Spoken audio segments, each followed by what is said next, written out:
And good morning, good afternoon, and good evening, everybody. Welcome to another edition of GMAT Club's YouTube Debriefs. My name is Evan. For those of you who don't know me by that name, again, I'm hoping most of you do by this point. You probably know me by my forum name, Nightblade354. And Ryan actually didn't even ask if you knew me by that name, so we'll figure that out in a second. Before we begin, before I introduce Ryan, before we go into all the fun that is going to be this session, a couple of quick announcements. One, the MBA fair. So for GMAT Club, we do a virtual MBA fair every year for at least the past couple of years. That will happen in June. We're going to send out notifications, invites to all the premier programs in the country.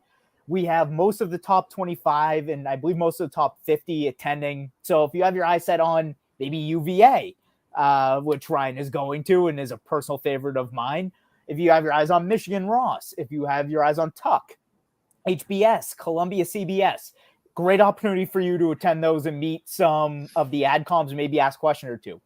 Number two, during this conversation, we are non-agenda driven. And what does that mean? That means that when I ask Ryan who he's used as resources and what he's paid and who gave him certain texts and information, all the stuff he used to study, if he wants to rip our sponsors, he is more than welcome to. Go and do it, Ryan. I encourage you to. If they're a sponsor of GMAT Club, rip them. Do it. I dare. I want you to, and I'll join you.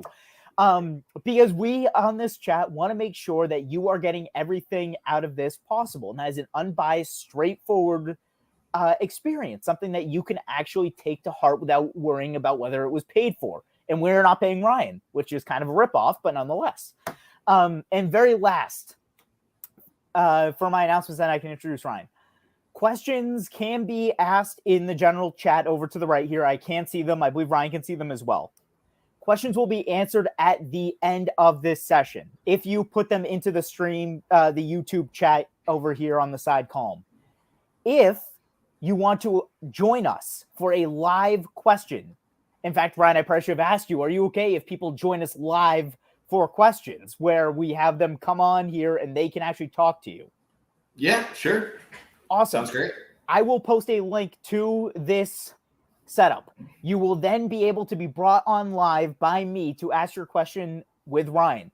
That will take place at the end of the video as well. So if you have a question, I encourage you not only to stick through what is going to be probably an hour video, but to then be able to come on live and have yourself seen on camera, or maybe not on camera, just ask your question on video and have hundreds, if not thousands of people who are going to watch us in the future see you. How fun is that? But anyways, I've been rambling now for a couple of minutes. Ryan, thank you so much for joining us here today. Why don't you introduce yourself, and then we can jump into some of the fun questions we have in store for you. Yeah, thanks for having me, Evan. My name is Ryan Beltwell. I grew up in the South. I'm from Texas. Went to undergrad and got a master's in finance down there as well. Worked in investment banking for about 3 years in Chicago, and then took a corporate development, corporate strategy kind of hybrid gig out here in Detroit, working for an auto tech firm. And as Evan mentioned, I'm headed off to UVA to get my MBA here in fall of 2022. I'm pretty excited about it. I'm sure the folks at McCombs aren't too happy that you decided to skip over them to be, what was that, a tri-horn at that point? So you went twice. No, go Yeah. longer. Would that have been the third? What do they call that down there? We'll put one of these up there. You can just all right. Flip it. Oh, between you and me and the thousands of people who are going to see this, UVA over Texas for an MBA. I think you made the right choice there. No offense, Texas. No offense. If you want to message me and at me and say that I was mean to you, fine, do it. I'll go on. I'll do a video with you and have myself apologize. But that's neither here nor there. And I'm sorry that your football team hasn't been good for the last 20 years. Crimea River. Oklahoma's better. Either way. Ryan, so thank you for that introduction. That's quite a background. Geez, no wonder UVA wanted to bring you on board. So my first question to you, now to really kick things off here, what's the 38th most populous state in the United States? Is it Virginia? No. Just taking a random guess here. Yeah, no. Do you think I was going to go with Virginia because you're going to UVA? No. This is a curveball question. This was meant to trip you up. I was looking for a softball out of the gates, Evan. Oh, no, not with me. No, that's why you got to watch these videos ahead of time. Nothing I ask you is going to be a softball question. No, we're looking for Nebraska. Nebraska. We're looking for the Cornhuskers.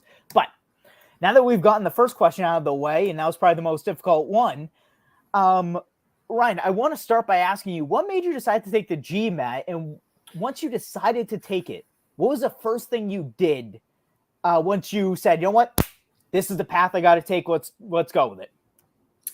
Yeah, that's a good question. I actually took the GMAT for the first time whenever I was in undergrad because I started thinking that an MBA would be something that I would do down the road.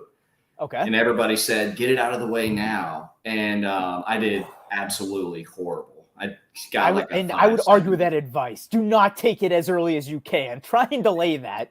Yeah, it didn't work out for me at all. And then, fast forward about 5 years or so to today. And, I thought about the GRE. I thought about, which one I could kind of set myself up best for success, which one would kind of play well with me.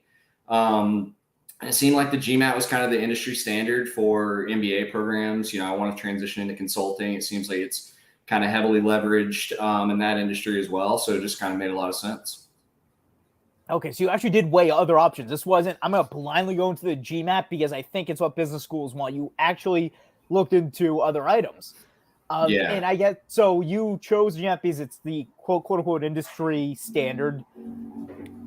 Was there any other rationale? Did you take a practice test of each one you were considering and say, you know what, this one plays to my strengths a little better? Or was it simply, you know what, business schools hold the GMAT in a certain light, so I'm going to run with it? Yeah, I did actually take both. And, the way that I looked at it, rightly or wrongly, is I felt like my quantitative background was going to be a little bit stronger than the verbal, which was much more difficult for me on the GRE, frankly. And so that was kind of a big piece of my decision as well, as I actually felt like I could pick the math up pretty quickly, which I thought was a little bit more difficult on the GMAT versus the GRE. But the verbal, on the other hand, for the GRE, just the vocab alone was pretty challenging. And I just did not think that I could memorize that many words, to tell you the truth. So, folks, Ryan makes a great point where, for those of you who are thinking, you know what, maybe the GRE is better for me, the math might be slightly easier. The verbal is reading comprehension, and then you need to know like 3,000 vocab words. So if you feel you can memorize 3,000 vocab words and then be able to use your critical reasoning skills to use them appropriately, it's not just knowing them, it's knowing how to use them in sentences to make senses. It really is a fascinating way to ask questions. If you feel that is better for you, then maybe consider the GRE. But don't take the GRE because you think it's easier, because it isn't. It really isn't. It's just playing off a different strength. Yeah, I couldn't agree more, actually, because whenever I looked at it, I thought the same thing. I was like, man, GRE is going to be easier. That was not the case. No, it's a common mistake students make. They glorify it, they try it, and then they realize they fell through. They fell into a pit, and unfortunately, once you start trying to transition from GMAT to GRE, that flip-flopping can make your score worse. It's not going to make it better. Choose one, stick with it. If you're really struggling, you need a transition, do it, but then commit to it. So choose one. Okay, so you chose a GMAT. What then did you decide in terms of your goals and your timetable? And did you immediately look to any resources, or was it simply reading online? So what was that like, your thought process once you made that decision? Yeah, so I put a pretty ambitious timeline in place. I wanted to score something with a 7 in the front in 2 weeks, or 6 weeks time frame. I was about to say 7 in 2 weeks. Wow, that's sorry. 6 weeks is still not easy to do, but at least it's better than 2 weeks. Jesus. Yeah, and I work quite a bit still, so I certainly did not have a lot of time to study. I could allocate a couple of hours each day, and I was pretty diligent and disciplined about doing that. But my first testing experience was bad. I got like a 610, I believe. And this was undergrad, correct? No, this is back. This is today, whenever I actually kind of got my act together and was taking it a little bit more seriously. So was that a mock test, or did you just take it for real to say, let's shoot my shot? Well, I did both. So I did take a mock test, and that I don't remember what my score was, but that started out pretty poorly. But my first real test, I believe, was like a 610 or a 620. It was low 600s. I knew I had some room to go for sure. And when did you take that first test? So you said you decided you were going to take it. How long did you study until you decided to go for it? That was the 6-week time frame. So I took 6 weeks. The mistake that I made in that 6 weeks, though, was thinking that I would do a lot better than I would. So I didn't put in the effort, I don't think, to be completely honest, to really make a lot of progress. Well, so let's explore that a little bit. Not that I'm a therapist. Like, let's explore these feelings. Let's dive into it. How did it make you feel? But so you say you didn't have a lot of time to work, I'm sorry, you were working so much you didn't have a ton of time to study. You said that was probably a mistake. So let's explore, how many hours were you studying a day or per week? I mean, how many questions, what materials you were using, and sort of what were the flaws that you were observing in that first 6 weeks? Yeah. So one of the resources that I leveraged pretty heavily actually was the test bank on GMAT Club. So woo! And I'm not getting paid here, so that's the honest truth. We are not compensating him. What I really liked actually about that was it gave me the ability to pick out, these are 500 to 600 level questions. These are 600 to 700 level questions, because that was how I kind of gauged how well or how poorly I was doing. Okay. And my schedule was a little funky. So I would wake up pretty early in the morning and try to get, 30 minutes worth of questions in before going to work. So depending on the difficulty of the question, that could have been 5 to 10 questions or so, because I would do some sort of a review afterwards and look at the question, right? And then after work, I would try to get, another 30, 45 minutes in if I could, just depending on what time I got off and everything that night. Where I really put in a lot of work, though, was on the weekends, on Saturdays and Sundays. I would try to sit down and just cram for, there were some days that I would study for 8 hours, but for me personally, that was extremely ineffective because I wasn't able to really stay super focused for 8 hours. So I found myself, the quality of my study time deteriorated significantly. So I think that's why the 6-week time frame, I mean, that's a big reason why I think the 6-week time frame wasn't good for me. I needed to do more kind of hour to 2 hours a day more consistently over a longer amount of time to really kind of build my score up.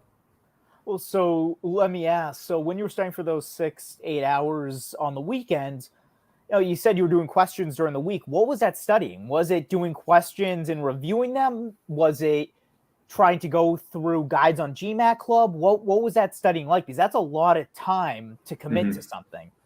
Yeah. So I purchased some of the practice exams online. I think through Manhattan Prep was who I used. And then I also bought some of the books on Amazon, like the 5-pound book of questions. And so it was a mix of practice tests and just doing problem sets and just working through problems. And then after a practice test, I would usually, try to get away from my desk, walk around, just kind of clear my head, and then come back and try to review the exam again. And that's really where I found that I would kind of fall off a cliff because I would be kind of gassed from taking the test, frankly. And so my review time really wasn't as high of a quality as I think that I needed it to be to really improve. Okay. So you were doing this form studying for 6 weeks. You clearly felt confident enough to be able to go for it on a first attempt for that 610. Yeah. What were you seeing that made you say, you know what, this is the time to allow me to pull the trigger on my first go? Did you feel that you were going to get a 700 plus, or was it more about, maybe if I get lucky on a couple of questions, I'll squeak close enough that I can accept it, and just maybe the winds are blowing in my favor, and or better yet, maybe this is just a very expensive practice test. What was that mindset? What spurred on that first attempt? Yeah, this was another mistake that I made early. I went into the test. Some of my practice exams were okay. I was scoring 650, 660. I was kind of moving up there a little bit every now and then. And doing some of the practice problems, I was occasionally getting the 700 level question right and getting it right for the right reasons. So I went into the first official exam thinking, look, maybe I'll get lucky and I'll land a 700 and I can just call it a day. And that was exactly my mindset whenever I walked in. And I walked out with that 610, and I actually went and had dinner with some friends right after the exam, and they said, "How'd it go?" And I said, "Oh, horrible. It's just absolutely terrible." That is always the worst when you're telling your friends. And by the way, this is semi-anecdotal, but folks, if you're taking the test, if you're not 100% confident you're going to make substantial progress and get close to your goal, don't tell your friends and family you're taking it. Because when they ask you, oh, how did you do? Or better yet, when you apply to schools and they say, oh, did you hear back? Now they're trying to be kind. They're showing an active interest in your life. You don't want to sit there and say, can we not talk about how I did in the test? Because then they feel bad because they asked you and they know you did bad. Or, sitting there saying, what, schools still haven't gotten back to me and I don't know what to do. It makes for awkward conversation. So maybe keep that to yourself. I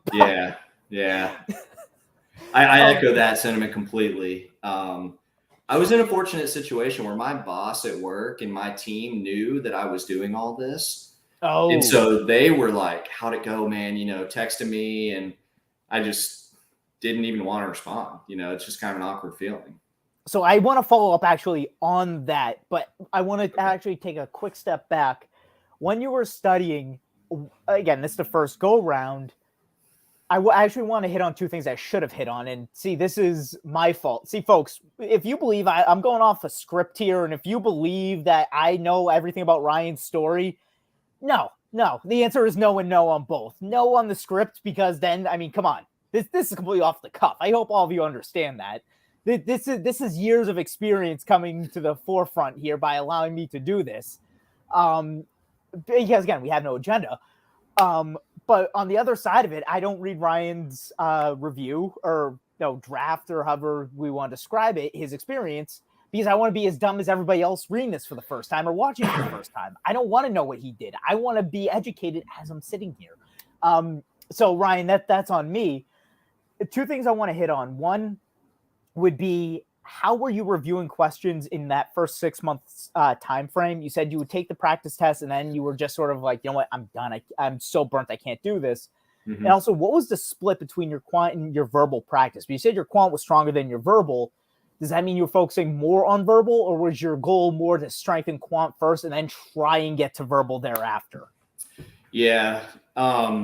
So I'll start with the one about reviewing questions. So the way that I was reviewing questions whenever I first started was really just, I guess the best way to describe it is kind of passive. I was kind of like rereading the question and like seeing the answer and kind of, I wasn't really doing it correctly. As I progressed throughout the test and got better at it, I started going to the point where I would reread the question without seeing the answer and start to do it again. And then I would even progress past that to see if I could do the same question multiple different ways to get to the right answer. That was really helpful. That was, again, this was after my first attempt, whenever my work on the GMAT, the quality of the work improved significantly. Yep. And then in terms of the split, I am a big reader outside of work and school. It's kind of a big hobby of mine. So I thought that just by reading a lot, just kind of naturally, these verbal things, the questions, the kind of things that they're trying to assess in that part of the test will come more naturally to me. To some extent, they did maybe on the reading comprehension, but it was very obvious very quickly that I was not going to get 700 level questions right in reading just because I read a bunch of books. So I would say that reading books helps with reading comprehension. It can help marginally, depending on the literature, with sentence correction. Yeah. But if you're reading books, it doesn't matter. Critical reasoning is something that if you're not taught it at a very young age and it's drilled into you, you need to learn that. It's going to take time to learn critical reasoning, which, by the way, is an indictment of our public education system that they don't teach us critical reasoning at a young age. But neither here nor there. Please continue.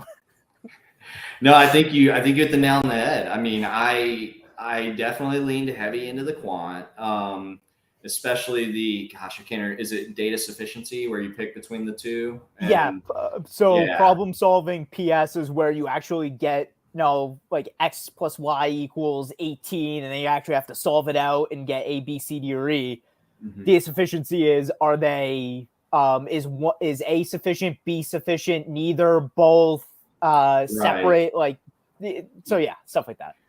I started to focus heavily on.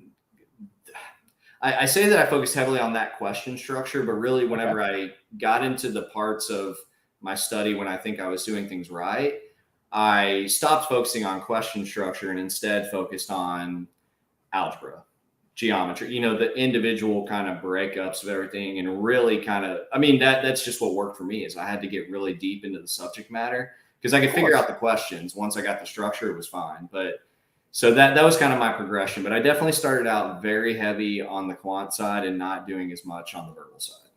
Interesting. Okay. I'll definitely want to hear more about that, but I think you hit on a really good point, which is you needed to break everything out and say, okay, Mm-hmm. algebra, okay, geometry, okay, coordinate geometry, okay, probability, and Yeah. do the deep dive into those and be able to frame the questions around that, which Mm-hmm. lends itself to a really interesting, albeit very obvious point that most students overlook, which is you're not getting 700 level questions unless you're getting 600, and you're not getting 600 without 500. You need to build your fundamentals. I don't care Yeah. who you are. If your Yeah. fundamentals are weak, you're never going to be able to succeed. Oh, and by the way, the test punishes you if you get the easy questions wrong. Yeah. It doesn't reward you for the tough ones. It kills you for the easy ones. Right. Yeah. So, just something to keep in mind as you're studying. Ryan, did you have an aha moment with that, or was it more just trying to build those core dynamics and then building up? No, I did. I once I got to the point where I was taking this a little bit more seriously, and my kind of review sessions were of a much higher quality.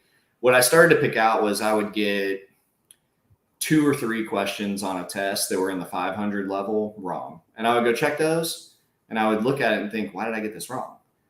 And it kind of hit me. I was like, oh, I need to get 100% of those right. I need to get 100% of the 600 level questions right.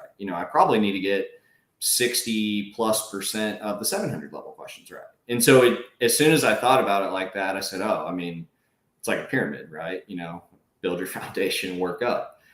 So I just went back to the basics. Yeah, exactly. I just went back to the basics and started focusing on, like I said, algebra. And I spent, I think, 3 days in a row just on algebra. And then I would spend 3 days in a row on geometry, and then probability and exponent, whatever the subject matter was, while also adding in some verbal reading comprehension, all that stuff with it, and doing kind of similar things, focusing, in a lot of detail on sentence correction, memorizing the rules, and that's just what it took, at least for me, to really get to where I needed to be.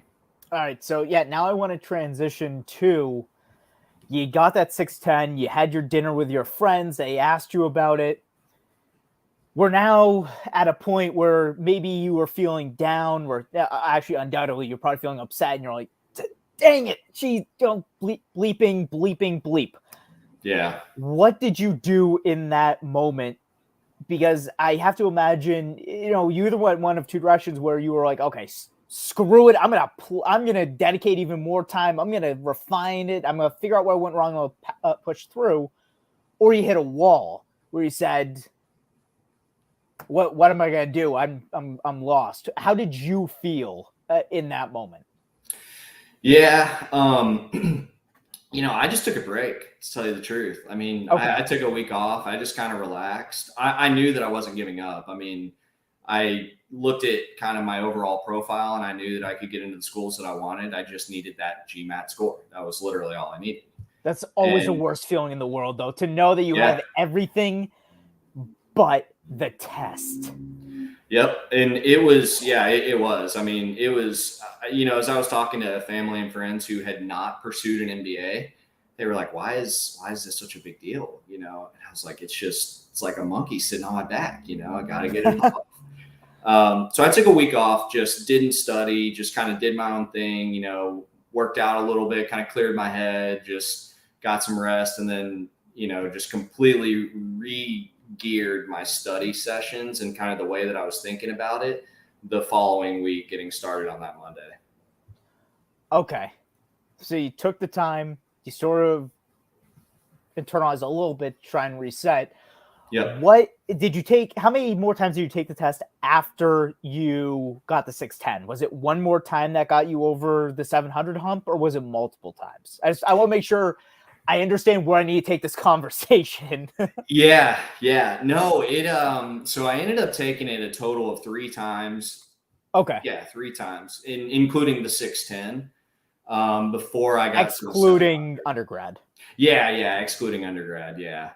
Okay. Before I got to the 700 mark. Yeah. Okay, so you got 610. We took it a second time. You still came up short. Took it that third time and finally got over the hump. Yep, that's right. Okay. So now let's take us to that second test. Mm-hmm. How long did you study for before you decided, you know what, it's go time? Let's light the fireworks. Let's see if we can cross the finish line. Yeah, I don't remember exactly how long it was, but I want to say it was like 2.5 or 3 months. I mean, I put some time into it and gave myself some runway and, really kind of tried to extend it out. And, I had the benefit of time on my side too, because I was applying for early admissions in round 1 for every single school. So I knew that if I didn't get to that 700 mark, I would just push out to the next round, Okay. if it made sense in order for me to do that. But I believe it was 2.5, 3 months, something like that. It was a little bit longer time frame. So you almost doubled your study time from your first test. Yep. That's okay. Right. And during that time, what resources did you use? How were you practicing? How much were you studying? So I guess what sort of shifted from that first attempt to that second attempt? Yeah, so I got very, very organized. I actually, in kind of standard, kind of going back to my background, banker mode, I put together an Excel spreadsheet with every single category on the test and like a daily breakdown in 2 sections. So I said, quant, I'm going to spend 3 days, approximately 2 hours a day working specifically on algebra. So I would call an hour and 15 algebra. And then I would do at least 1 to 2 reading comprehension passages every single day. And then pick your topic, whether it was, I would do sentence correction for 3 days or whatever it is. So I was very, very organized. And then I would try to take a practice test kind of every other weekend. And I would take the practice test on Saturday, and then I would just stop working. I would just call it quits. And then I would come back on Sunday morning and do my detailed review of all the questions that I missed. And then throughout the week, as I had spare time, I would sprinkle in detailed review of that test of the questions I got right. And that's whenever I would get to the point where I said, okay, I did this question and got it right. Is there another approach that I could have taken that could have either gotten me there faster or easier, whatever it may be, just to kind of continue to improve upon the skills that I was seeing were kind of quote unquote my strengths. Okay, so you became more efficient. It sounds like you increased your study time as well, spread it out a little bit better. Yes. And on top of that, you started saying, okay, weekends are no longer 8-hour cram sessions. They're to try and prep myself for the test, or to try and gauge where I am sort of every other week. And as a reset point, because as I went through the test, I would start to identify, I missed all these exponent questions. Time to revisit exponents. Exactly. Yeah, exactly. And in terms of resources that I used, I actually went to Manhattan Prep and downloaded I bought their books. And so if I missed exponents, for example, I would go and I would read the exponents chapter. And some of it, I already knew, or maybe I had already read it or whatever the case may be, but I would just go read it again just to kind of re-internalize that information. And, to be honest, it was sometimes a little bit kind of passive reading, just kind of trying to get the concepts. But then I would sit down starting that next week and 3 days of exponents. So let me ask, during that time period, you were taking a practice test basically every other weekend. Mm-hmm. were you seeing your score progressively go up? Was it inching up? At first, yes. I think that I plateaued probably at, want to say kind of the 2/3 mark. And that's when I stopped taking practice tests because I was worried that I was getting burned out, actually. Oh, okay. So I want to hear, talk to us more about burnout. Because that is a common problem among test takers, not just for the GMAT or the GRE, LSAT, MCAT, you name it, any standardized practice, any standardized test, you are always going to bring yourself to a point of exhaustion and begin to feel yourself burning out. Yeah. When did you realize you were burning out, and how did you cope with that to allow yourself to continue to study and improve? Yeah. So coping with it was challenging. The way that I realized it is I think I could tell in kind of how motivated I felt during the test, for one, because 2 or 3 weeks into this kind of new study routine that I developed, I was, just kind of focused, plugged in, taking the test. I could feel it. And then I got to a point where I was kind of feeling my brain start to get a little lazy. And I noticed that I was making kind of silly mistakes here and there. And that's whenever I kind of took a step back and thought, oh, maybe I'm like reaching a burnout point here and need to kind of chill out a little bit.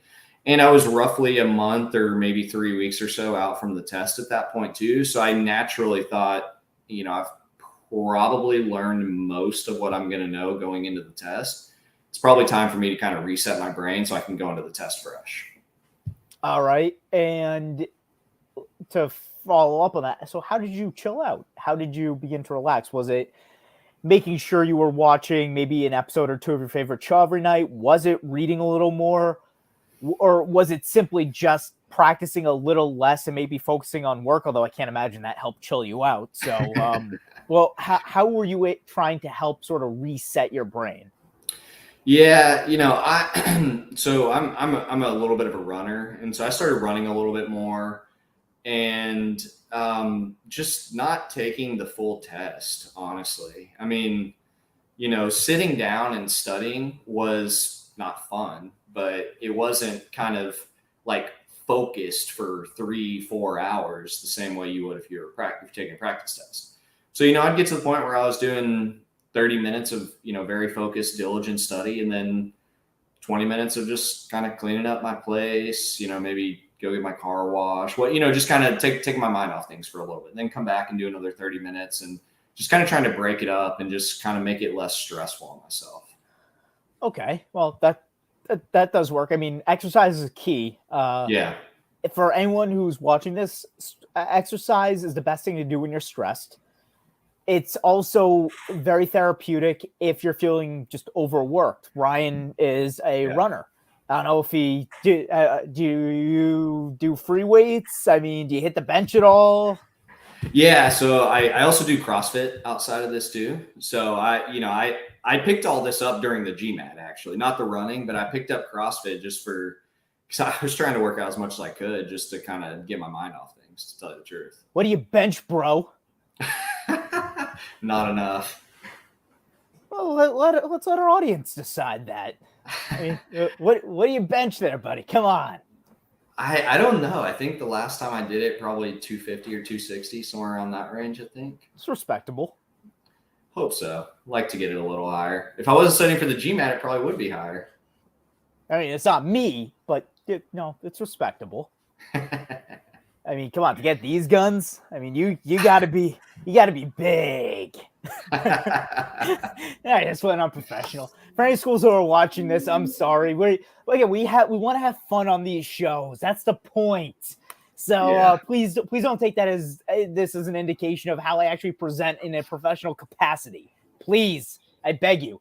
All right, so we've now talked about how you sort of maintained. We've talked about what you were studying, how you were studying. I want to go back to the fact that you were studying more during the weekdays. Mm-hmm. And you talked about how your bosses were texting you saying, oh, how'd you do? Oh, give us an update. So I have to imagine they were fairly supportive of you through this process. Yeah, for sure. So I had a very unique situation in that whenever I left investment banking to join this organization, I was not really sure if I was ready to leave investment banking yet.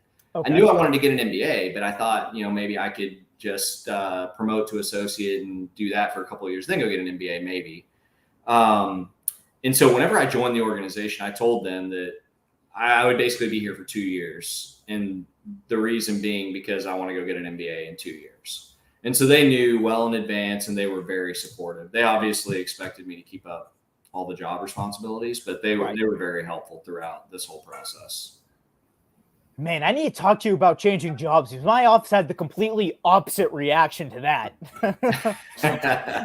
Yeah, I know that I was extremely fortunate in my circumstances because I've talked to very few other people that had similar situations. I mean, my office went from, me trying to be honest with them. It went from me being their prized child and their golden boy to, oh, let's bury him with all the work we can and just ride him until he dies.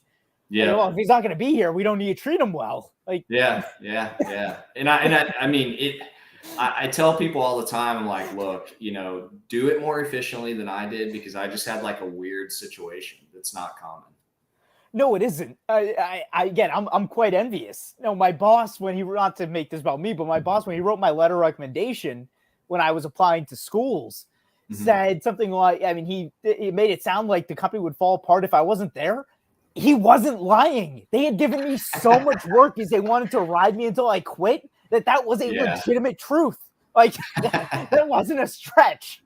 So, I mean, very different experiences there. You know what? We should probably do a video on workplace interactions at some point with how they handle MBA news, but neither here nor there.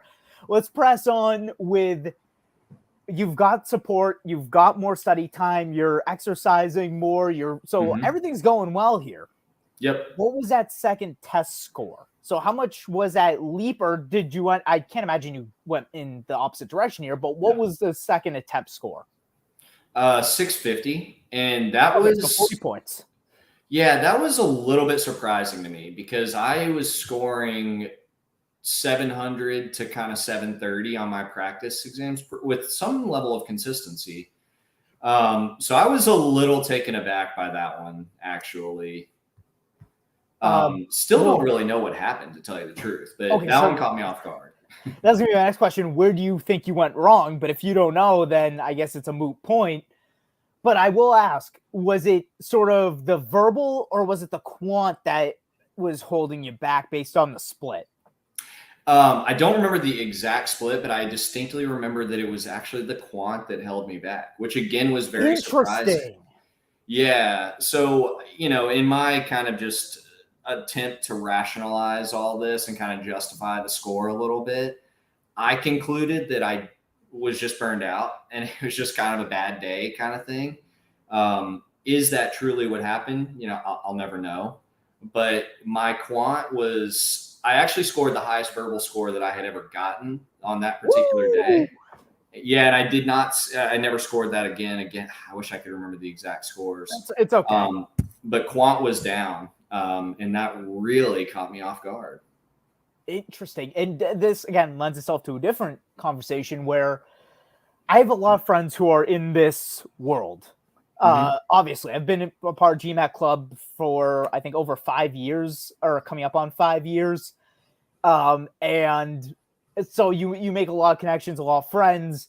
I had a friend who was brilliant on the verbal side. I mean, critical reasoning, reading comprehension was, grand slam, home run, never a problem. Could kill it. And they had a background on the law school side, so they could. Makes sense. Yeah, they could do it, blindfolded, the GMAT, CR, and RC. What ended up happening was they focused so heavily on the quant side that they were like, yeah, I need to study sense correction a little bit because a little rusty, and I'm really weak quant because when you go to law school, no lawyers are good at math. So he had focused so much on that when it came time for test day and when he took the test, his verbal score had actually dropped to a point where he was embarrassed, but his quad score was right where it needed to be. It was pretty high. And he looked at that and laughed. And he showed me the breakdown. I was like, I shot myself in the foot. I said, I'm going to make sure I study my weakness. My strength will hold. And it's such a cautionary tale. Your strength will not always hold. In fact, it will probably go down no matter what you do. Yeah. Unless you study it. Yeah. Yeah, you're exactly right. That's one of the hardest things for me to deal with, was striking that balance and still doing algebra, for example, because I was pretty solid on algebra, but I still needed to kind of get those reps and keep doing it a little bit. Keep your brain fresh, because you see 2 times square root of 2. You may think that's not 2 root 2. You might think it's root 2 times root 2.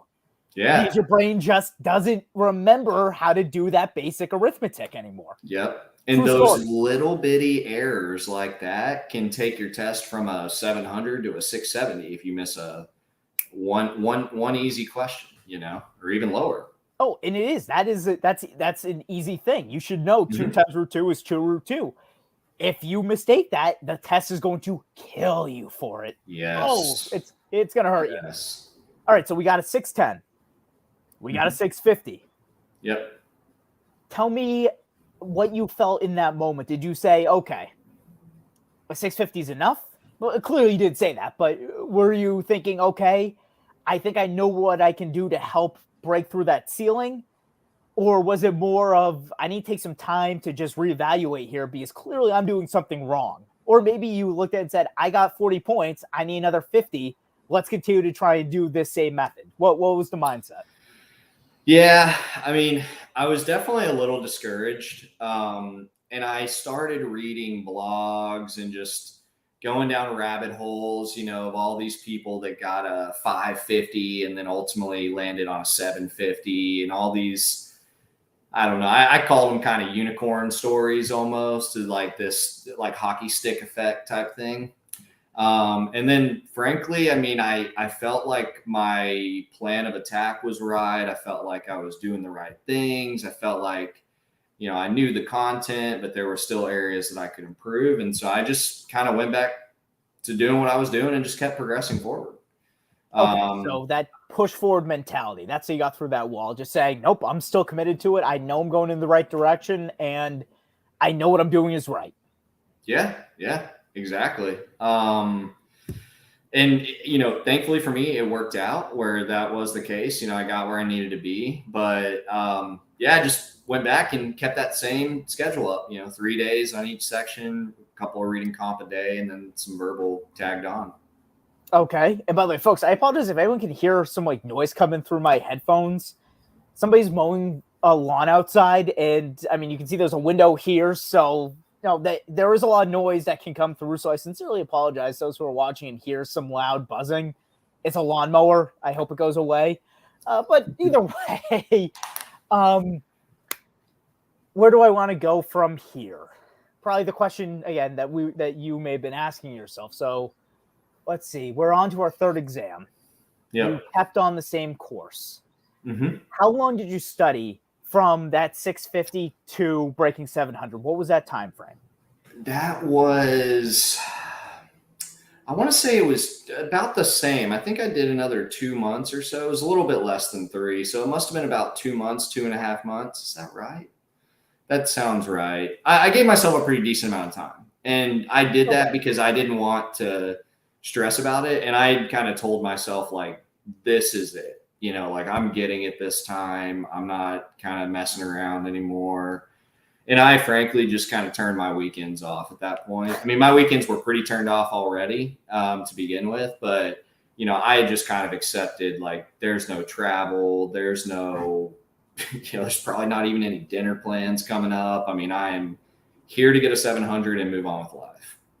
Which brings up so you brought up 2 really good points. The first one I wanted on is you read those forum posts online where it's like 550 to 730, 600 or 590 to 710. What I want to affirm to everybody is the silent majority aspect of it and loud minority. You are going to see stories on GMAT Club or on any site that are going to prop up amazing stories. They are the exception. They are not the rule. They are unique, which is why they're getting propped up, which is why we talk about them, which is why we have people post them, because they are amazing stories. Do not get discouraged because you're seeing that difference. Mm-hmm.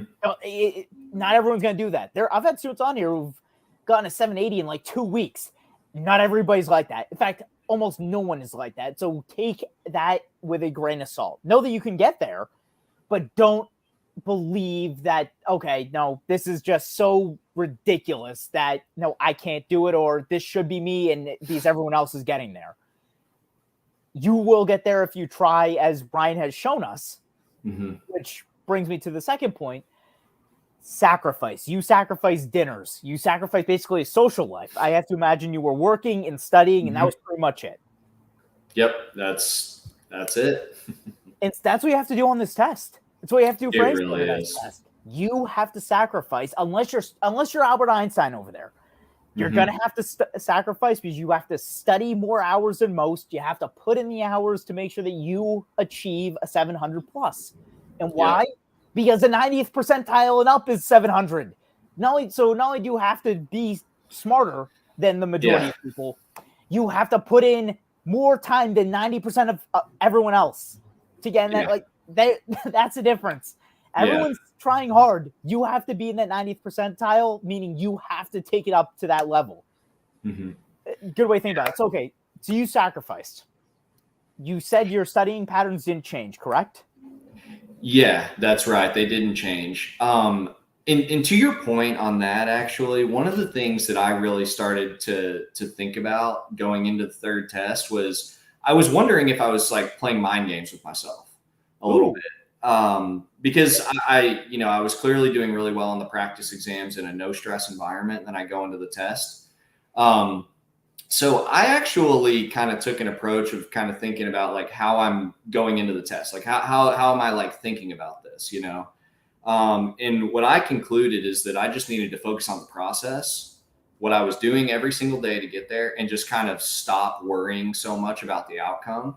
Because the outcome is a product of the process, and that like kind of just switch in my head was very useful. And I think that it helped me kind of stay away from the burnout effect that I was worried about happening again on the third try. So everybody that I've talked to since taking the test, I've really encouraged them to start early in that mindset, that the process is what is important and you have to perfect your studying, and the outcome will just be a byproduct of that. And that was really helpful to me going into the third exam too.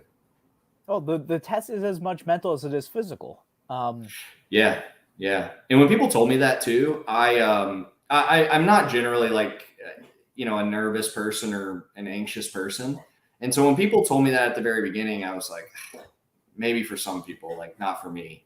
And I couldn't have been more wrong, to tell you the truth. So I would definitely encourage people to really think about that aspect of it too, because I didn't early on, and who knows, maybe I would have done a lot better a lot sooner. But to your point, I think a lot of people say, well, you know what, I'm not naturally a nervous person. I can handle stress well. Therefore, I can do this. Yeah. And I gotta say, folks, even when I sat for my first exam, for my first practice test, for my first standardized test, that was real. That was a live go. It hits you. It hits you that clock, when you're looking at it, it's no longer just I may miss a question at the end. It goes through your mind, oh no, this is going to have a permanent effect on something. This is real. And it makes you think a whole lot differently on test day. It really does. Yeah, it really does. You're right. It's a different ball game, and most don't appreciate that. No matter how much you study, it's like going into surgery, and no one can prepare a doctor for the first time they're going into surgery. No one can prepare you for the first time you, as a soldier, you're going into battle. Yeah. No one can prepare you for that first time you're sitting there for that test and saying, ooh, it's go time. Yeah. I completely agree. I can't hit on that point enough. For me personally, just it was so important. And I think it helped that I am so kind of obsessive over details and stuff sometimes, because I was telling myself, what are the things that you've done well in your career that have kind of allowed you to do these things where you've like obsessed on the details, basically, is kind of what I boiled it down to. So I took the same approach to the test, and it paid dividends for me big time. So let me ask, before I ask about how what you actually did on the third exam, because I actually don't know. I don't know what you scored. Again, for those who think I'm lying, that I don't read, or that I do read debriefs, I don't. Were you strictly self-studying, or were you using prep courses to help you build that quant, to help you build that verbal side? Or again, was it just GMAT club and using mock tests? So I tested into a Manhattan Prep like advanced course that was like 2 weeks, I believe, Okay. on the quant side. So you had to prove that you had scored a 650 or higher on either an official test or an official mock where it was like timed the exact same way and stuff. And I believe that was 2 weeks, and it was specific to quant. And part of the reason that I did that too was because I had kind of done a little poorly on the quant section. So just thinking about it that way. Yep. That was super helpful because they focused on showing you multiple approaches to highly complex or very complicated questions. And so it gave you, the way that I thought about it is it gave you kind of a tool belt, so to speak, of things that you could apply to the test as opposed to just kind of basic concepts or deep and detailed conceptual work. It was like, here's an approach to this type of problem. Here's an approach. Here's an approach. Here's an approach.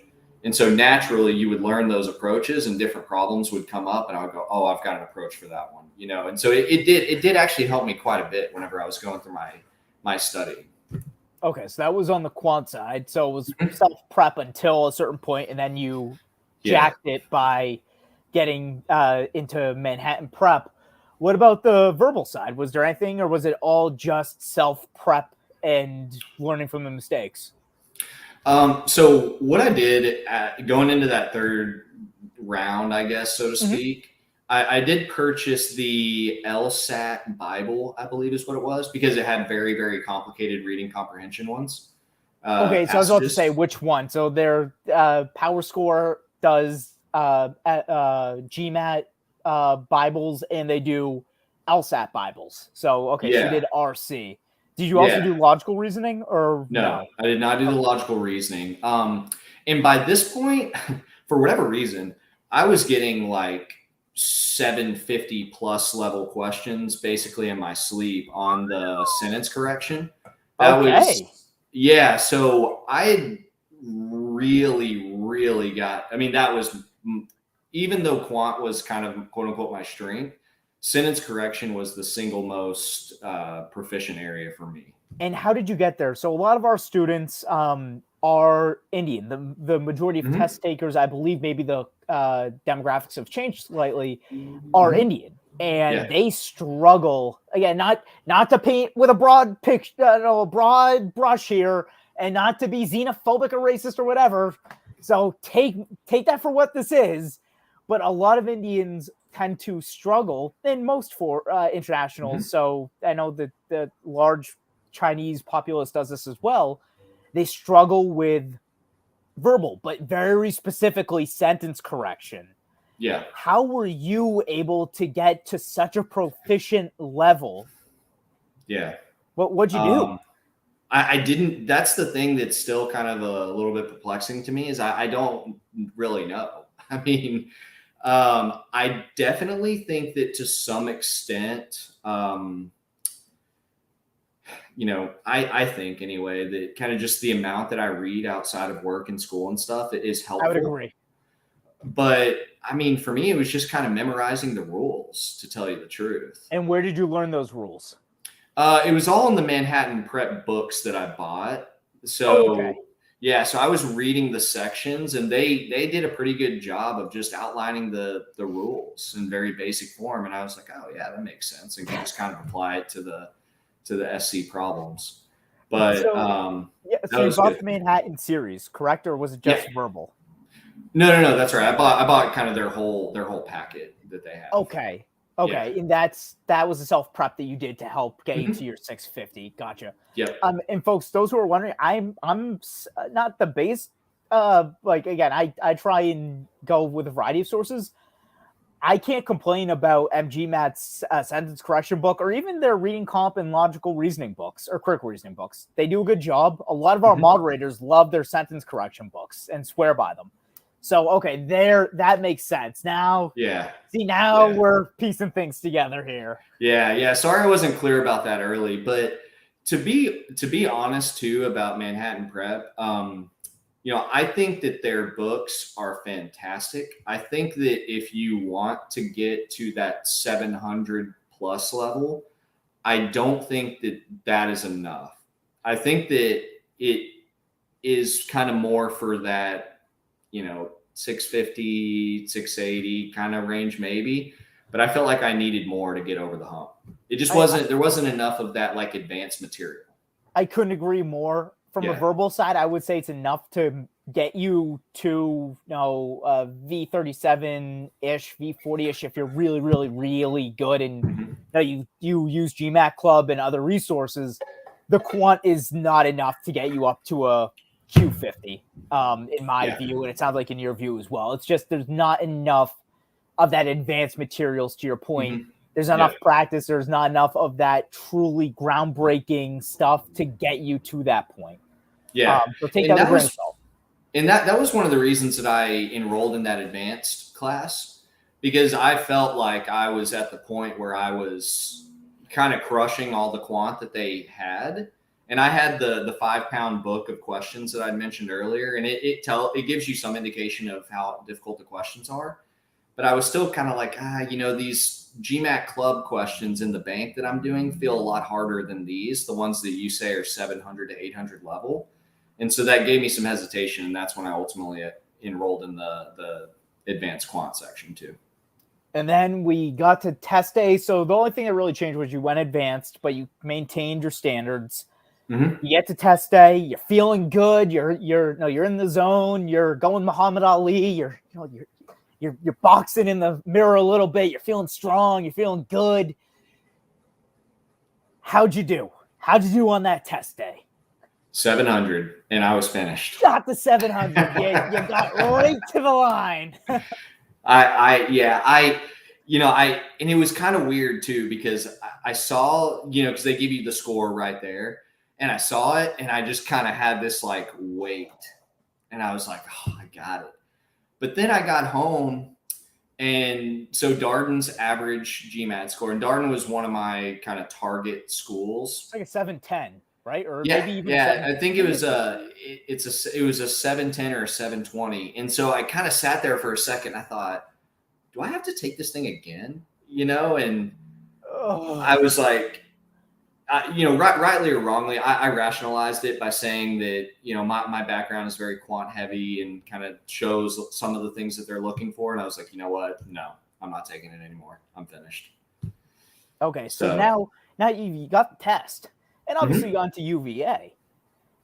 I want to hear about your applications. I mean, how many schools did you apply to? Did you use consultants to help you put that stuff together? What was that process like? Yeah, so I applied to 7 schools total. Yeah. So in the background of all my GMAT studying, I was doing some of the less involved stuff already. Okay. I had reached out to my letters of my recommenders. I had ordered my transcripts, filled out, kind of some of the stuff that you can get done pretty easily. Yep. So I applied to, the way that I sectioned it out is I had 2 reach schools, 3 schools in the middle that I felt like my profile kind of aligned with, and then 2 safety schools. So my 2 are we reach, willing to share that list? Yeah, absolutely. My 2 reach schools were Harvard and Wharton. My kind of key school the number 3 school basically on my list was Darden. And in that same bucket was... You're already in. You don't have to talk yourself up. It's not like they're going to remove you. That's a good point. The other 2 in that kind of middle bucket for me were Tuck and Fuqua. And then I'm surprised Michigan Ross wasn't in there. Yeah, so I live in Detroit right now. And so I didn't want, and I lived in Chicago before moving here. So I didn't want to go to Chicago or be in this area. I wanted kind of a new geographical experience too. Okay. Makes sense. Okay, because So, those are all schools in the same sort of stratosphere. mhm. So then what were the two safeties? Hey, let's insult some schools. Let's do it. It was McCombs and Cornell for me. I love it. See, McCombs, you can't hate me now. The guy that we're interviewing even said it. Yeah. I mean, so you got to UVA clearly. I have to assume Harvard and Wharton both said, thanks, but no thanks. Try again later. Yep. Well, and I assume you got to Cornell and McCombs. So I actually withdrew my applications to Cornell and McCombs as soon as I got into UVA. Oh! Yeah. Wait, what about Fuquan Tuck? So I did not get into Tuck, and I got waitlisted in the first round at Duke, but then I withdrew my application there as well. These schools have the most asinine approach to the wait list and to accepting or denying students. I'm sorry. Yeah. If a student is qualified, the ranking shouldn't indicate how many students turn them down. If you have a great student who you can accept, take them, accept them, and see if they'll come to your school. Oh my God, this is ridiculous. I hate this process. Sorry, please continue.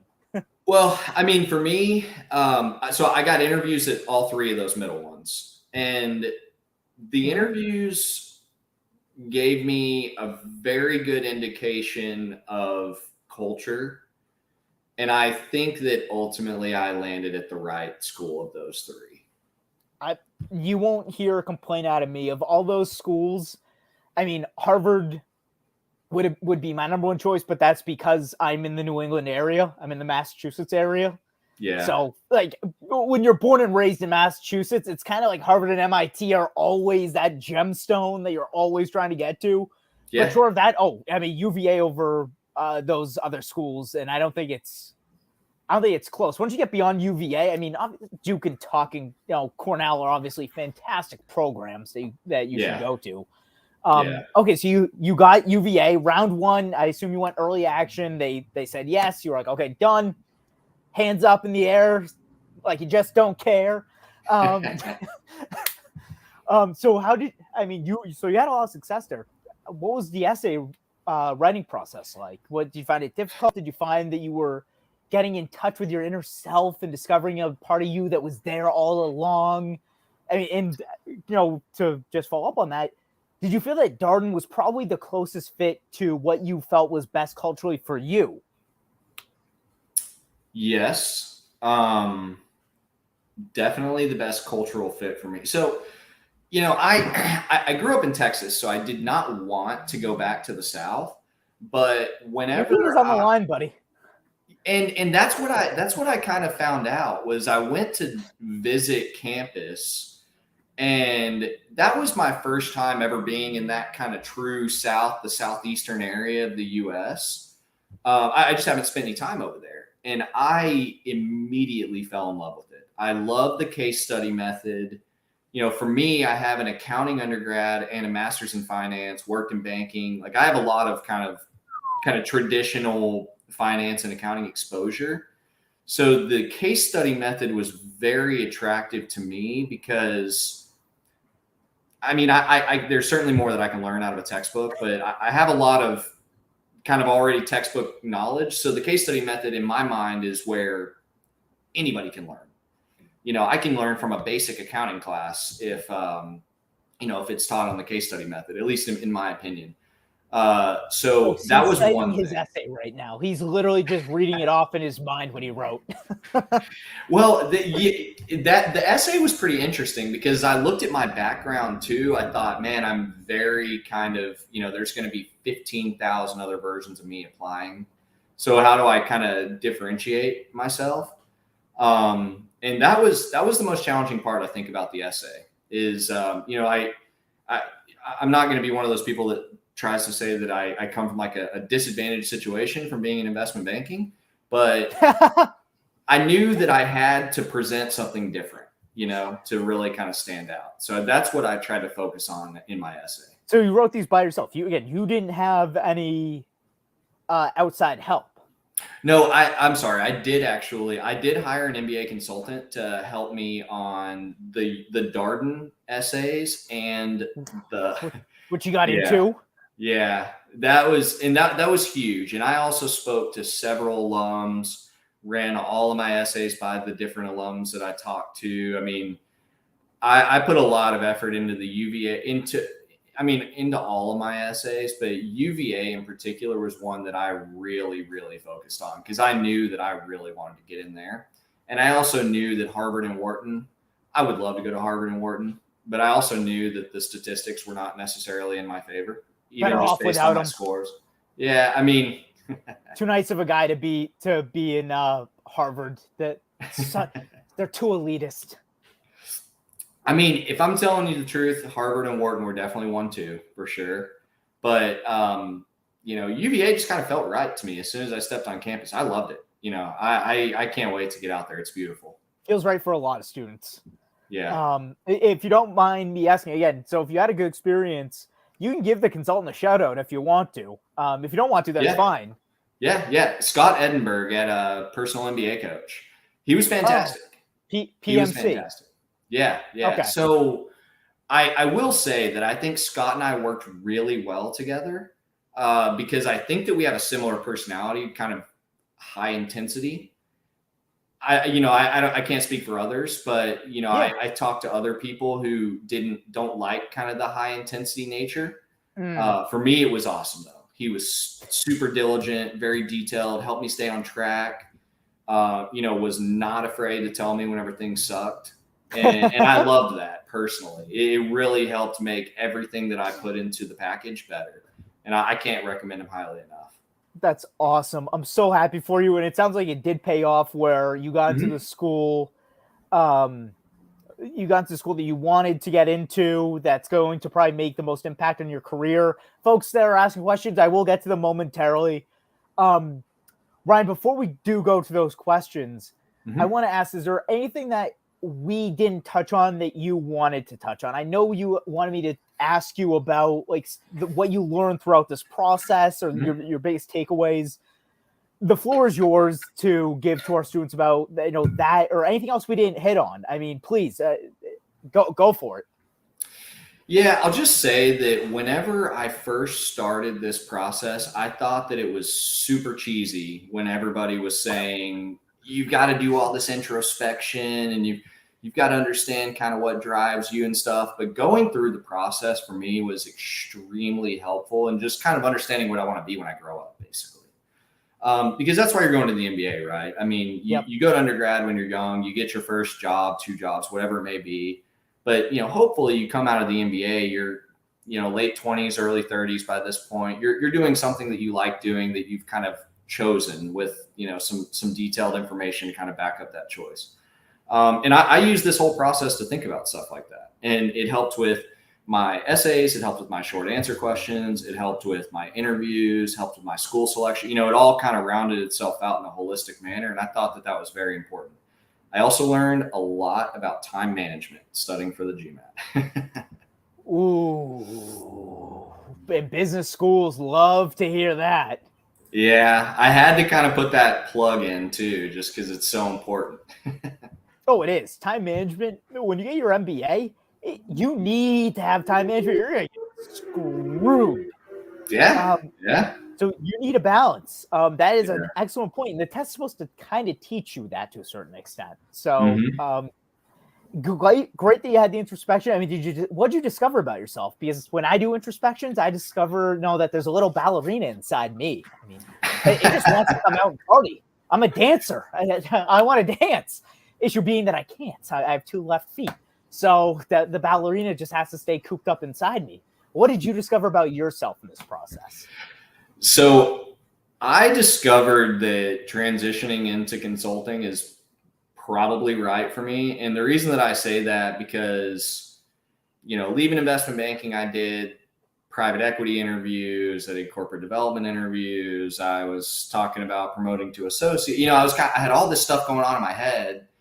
And there was all these little bitty things that kept me from doing it. The hours and the culture sucked in investment banking. Private equity was not too dissimilar, from the culture of investment banking. It's a lot of this and that. And corporate development was exciting and fun, but a little bit too slow paced for me. And all these different things came up. And, so I just kind of came to the conclusion that I like a lot of the things that I've done so far in investment banking and in my corporate development role.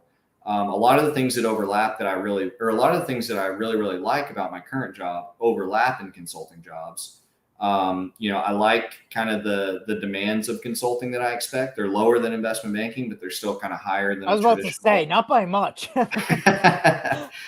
And I mean, all these things were things that I just slowly over time started to pick up. I was basically trying to piece together, like, what are the things that I like doing and what are the things I don't like doing, and how closely does that align to this career path that is consulting?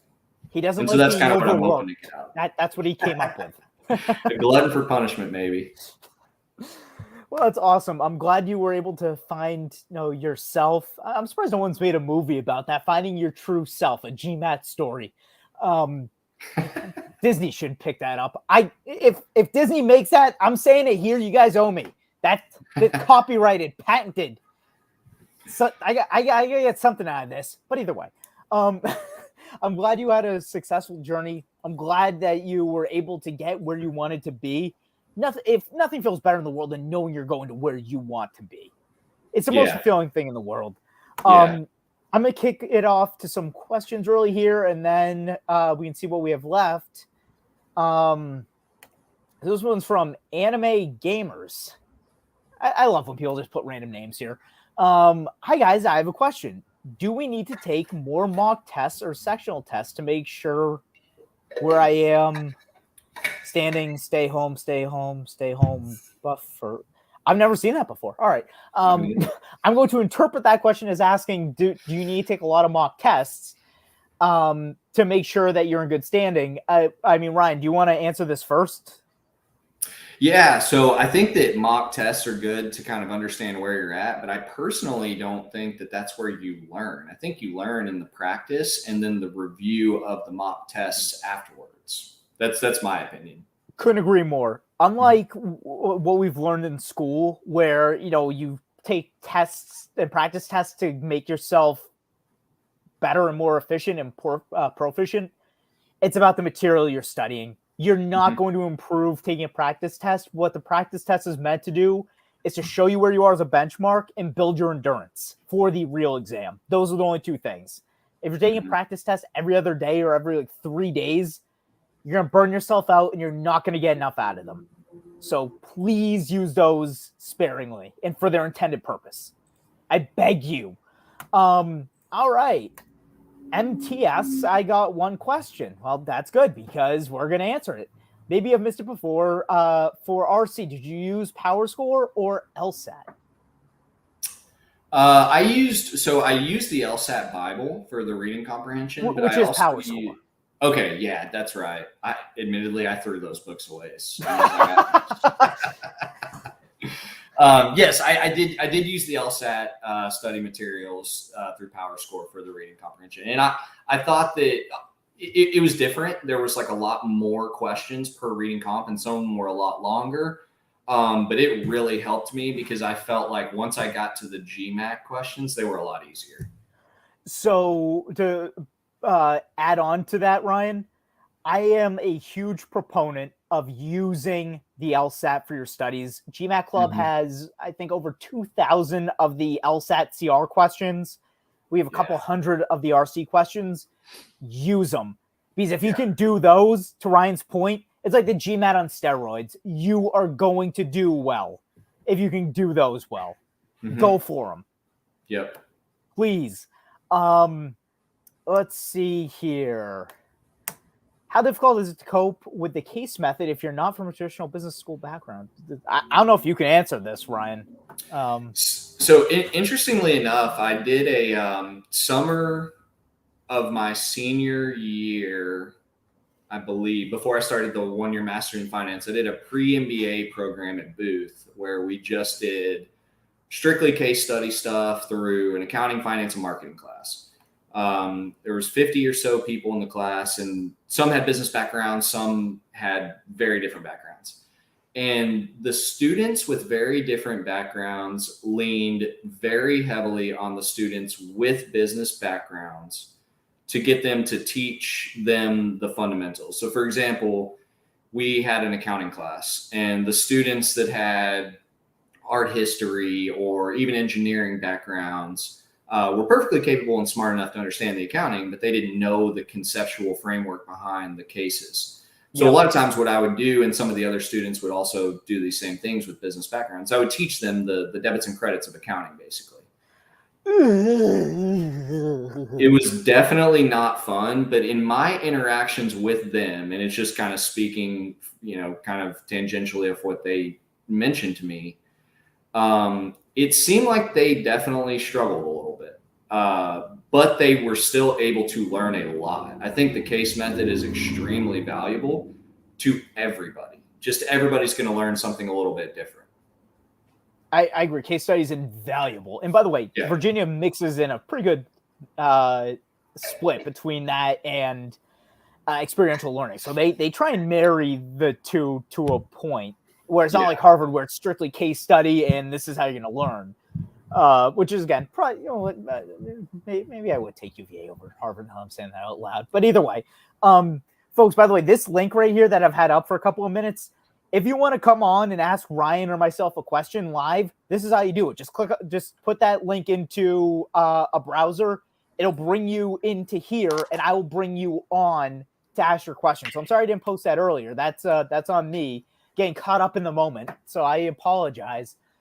We have one more written question. So if any of you have other questions, again, that you either want to ask in the chat or come on, do so now. Otherwise, we're going to wrap it up in a few minutes. So then yes, I can't pronounce names. Yes, I can only pronounce European names, American names. That's why when I saw Ryan here, I was like, yes, name I can pronounce without struggling. Yes, I'm an illiterate monkey. I think we've all established that 50,000 times over. But anyways, then Kat, I hope I pronounced your name right. If I didn't, I apologize. I believe he's referring to you, Ryan. May I know your age, or I said it, but I missed it. I mean, you don't have to share your age if you don't want to. Oh no, I'm fine sharing my age. I'm 29 years old. Okay, so Ryan is right in that spot where you are applying to and getting into business schools. 27 to 30-ish is right in that sweet spot. So that makes a lot of sense. I think the average age for my incoming class at Darden, like your starting age, is 28 years old. Okay, there we go. Yeah. So Ryan, let me ask you, I mean, I know you're trying to get a great education at UVA. Mm-hmm. There are a lot of students who are going to business schools because they want to try and meet a potential spouse. Talk to us, Chief. Is that part of it? That is absolutely part of it. Why would I love it? Yeah, it's actually funny that you bring that up, because my coworker met his spouse at Michigan Ross, and he told me that is like actually kind of a relatively common place to meet your spouse. Okay. For people, I mean, I have no idea if that's true. That's just what he's telling me. I've always been told MBA stands for married but available. And I got to say that doesn't really make me feel confident or comfortable with the idea of it, but nonetheless. Yeah, I mean, I have no idea. I think he similar interests, similar likes, dislikes, that type of thing. So we'll see. But that's awesome. So you're owning it, and that's a good thing. You own it. And you know what? There's some lucky girl out there who's going to make you happy, and hopefully you make her happy. If anyone who's watching this wants to reach out to Ryan, I am determined. For those of you who don't watch my videos that often, I'm determined to have a GMAT club wedding. I want somebody to get married from the forum. I want two people to meet on the forum and get married. I don't care who it is. I'll do it. I'll take the bullet, but I want somebody to get married through GMAT club. So for those of you watching, Ryan's not a bad looking guy. He's going to UVA. He's got a brain. He's going to be successful in life. You can do a lot worse. You really could. You could, I mean, me. This is a lot worse. So I appreciate you always looking out, Evan. Oh, I do it for everybody, man. I am here. I'm Cupid. I'm just slinging heart-shaped arrows at everybody, hoping something lands. But you guys are my community. I'm here to help you guys. That's why I do this. It's not for the fame. It's not for the recognition. It's not for the powerful connections. No, it's because of you guys. That's all I care about. But nobody has asked any other questions, so we'll wrap this up. Ryan, you were a delight to have on here. We went a little over by 20 minutes, and we also started a little late, so is what it is. But to those of you who stuck around for the entire hour and 20, congratulations. That's quite a feat. For those of you who watch this in the future, if you skip to the end, I'm very disappointed, but nonetheless, I'm happy that you hopefully got something out of this. Join us again. I think we have another one of these next week. We've got a bunch of them lined up, so if it's not next week, it'll be the week after. We're experimenting with times. We're experimenting with different people to interview with. So please come join us. Come hang out and bring your questions and bring your smiles. We're looking forward to seeing you. But Ryan, thank you for joining us here today. You have a great weekend. All of our users, you have a great weekend. We hope to see you soon. Yeah, it was my pleasure. Thanks for having me.